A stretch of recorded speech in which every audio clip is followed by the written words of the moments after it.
which was wonderful because that That was the one that got, that's you know, the it one. could have been because, you know, I do remember reading somewhere about the thing, and I said, wait a minute, I'll bet that's where.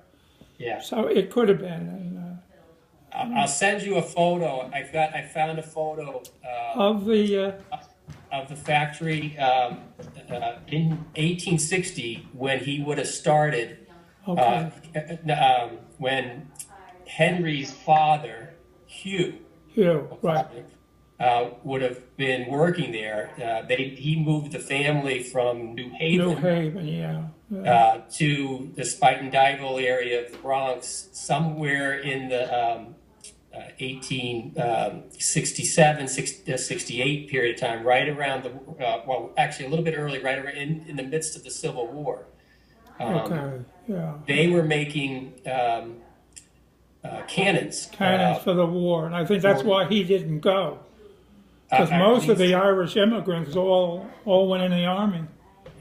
But he was employed, Henry's father, Hugh, was employed at that factory. We've got at records that start in the mid-1860s all the way through his, shortly before his death in 1906. So he had a wonderful employment, regular employment as a molder. Yeah, whatever that is.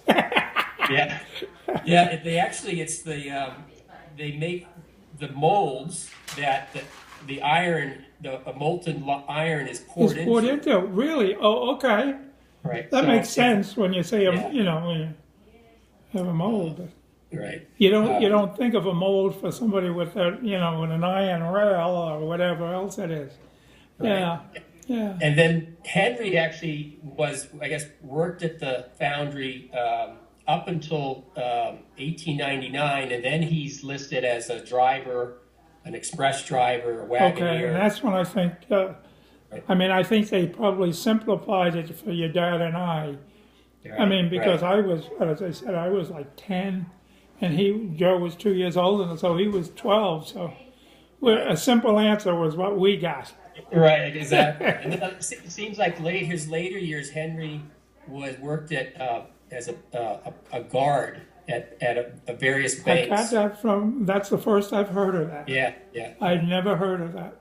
Right. That he was. What do you have any memories of the Dillons that lived in Lafayette? I met a Mark Dillon. He came to our house in Monroe Boulevard on several occasions, and they just introduced him to me and to your dad as one of their cousins. Okay. And, you know, I never put together any of that. And actually, it was through your notes that you sent through that I realized that the Dillons was through Hugh's wife, I think, was a Dillon.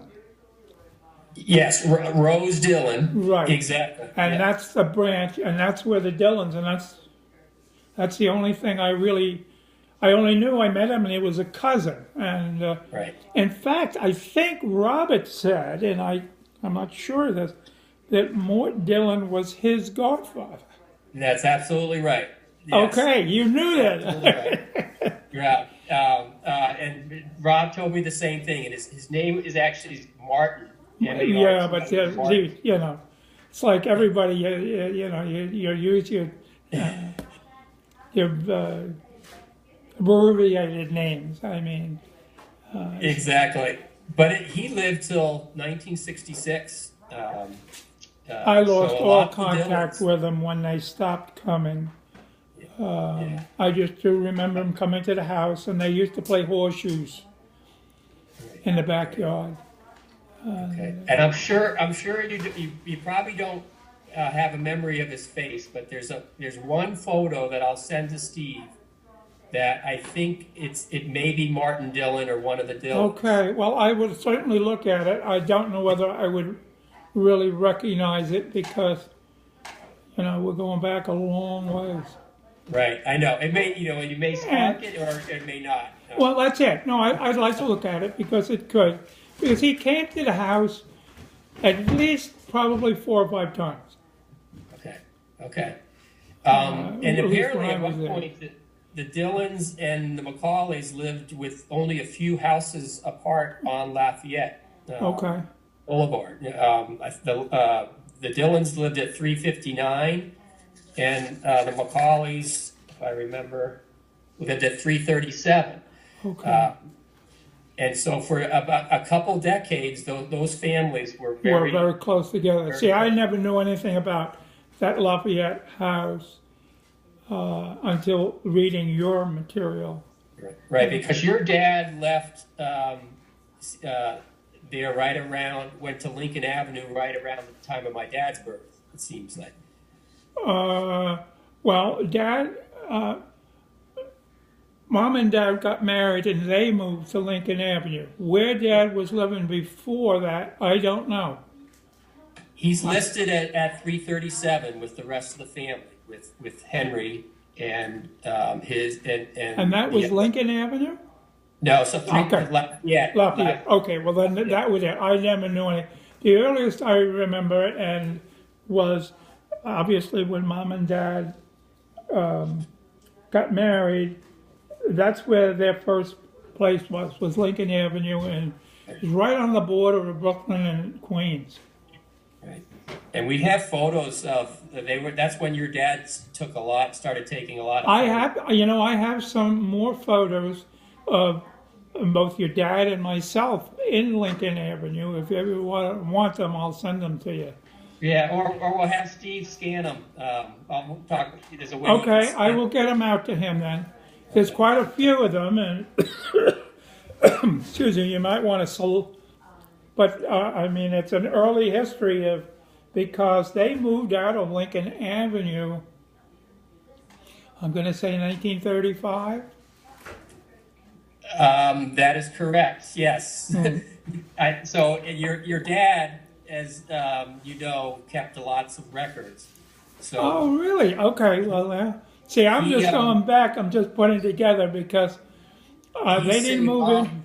They didn't move into Monroe Boulevard until '38. They lived at Dartmouth Street, which was in Valley Stream, and they rented. That was their first place in Valley Stream. Okay. So they were there from 35 to, well, they moved into Monroe Boulevard when Rob was born because he never lived in Dartmouth Street. Okay. When he came home from the hospital, he went right to Monroe Boulevard. So what I'd like to do maybe on another call is start the conversation about your dad. Okay. And early memories of your dad, and then his career and what you remember about Monroe Boulevard and growing up. Okay, I could give you a lot more information about that. All right, but I want to get myself organized like I did, so I'll have all the dates in front of me. Okay. Just to ask you the questions, if that's okay. I certainly will. Anytime. It's fun doing it. I enjoy reading the stuff that you send because so much of it was really new to me. I mean, you had an inkling, but that was it. But and I'll speak for, if there's anything that you remember, a place or something, write it down and tell Danny, because just like that, was it Johnson Foundry you talked about? Yeah. So if you can remember a name of something, that gives him... okay. That gives him the ability to go search the records of places like that. I assume that's correct, right, Dan? Yeah, and the fact that that memory of how the distance to Yonkers, I was like, why did he work in Yonkers? That doesn't make sense. And then I found that record that his business route was taking him to Yonkers. Well, that's good. I'm glad. Hey, listen, it's really fun to